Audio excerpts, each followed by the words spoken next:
सिंधु माथिरी जी हज़ारे साल आवाज़ के आलमी तहफ़ुज़ में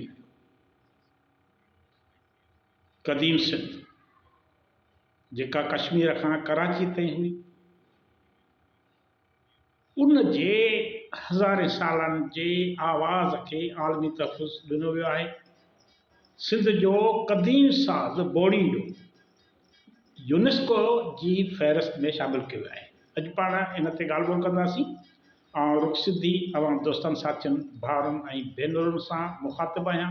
अवां सभिनी खे मुंहिंजे तरफ़ां सलाम। इहा सिंध जे सक़ाफ़त जी वॾी कामयाबी आहे।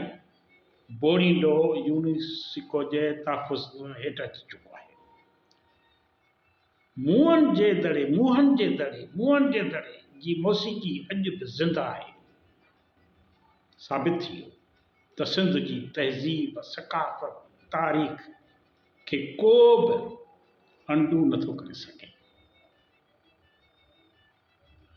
सिंध क़दीम सिंध ऐं वादिए सिंध सिंधु माथिरी जी तहज़ीब लाइ ही हिकु तारीख़ी ऐं फ़ख़्र जोॻो लम्हो आहे जेको उन वक़्तु साम्हूं आयो जॾहिं सिंध जे क़दीम लोक मौसीक़ी जे साज़ बोड़ींडो खे यूनेस्को तरफ़ां ग़ैर मादी सक़ाफ़ती विरसे जे फ़हरिस्त यानी फ़ौरी तहफ़ुज़ लाइ में बाज़ाब्ता तौर शामिल कयो वियो आहे।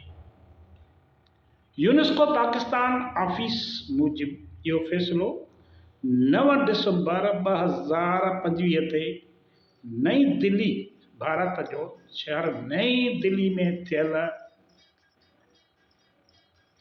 बैनुल हुकूमती कमेटी जे 20 इजलास दौरान कयो वियो जेको सिंध जे हज़ारे वरियनि जी पुराणी तहज़ीब जी आलमी सुञाणप जो सबूत आहे।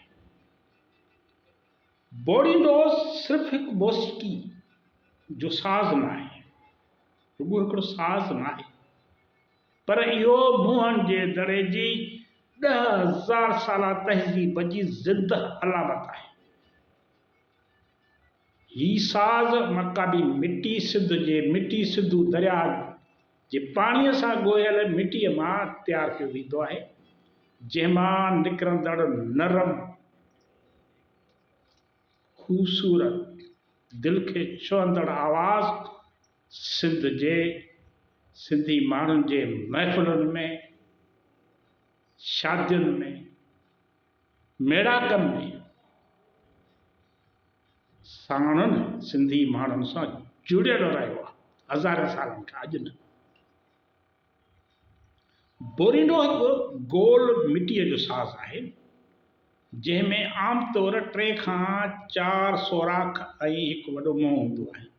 साज़ खे फूक ॾियणु वक़्तु मुंहं जे जेको आहे ज़ाविये ऐं आङुरियुनि जी हरकत सां सुर पैदा कया वेंदा आहिनि। माना चपनि जी चुरपुर ऐं आङुरियुनि जे हरकत सां सुर पैदा कया वेंदा आहिनि जेकी हिन साज़ खे बोड़ींडे खे ॿियनि साज़नि खां मुनफ़रिद बणाइनि था।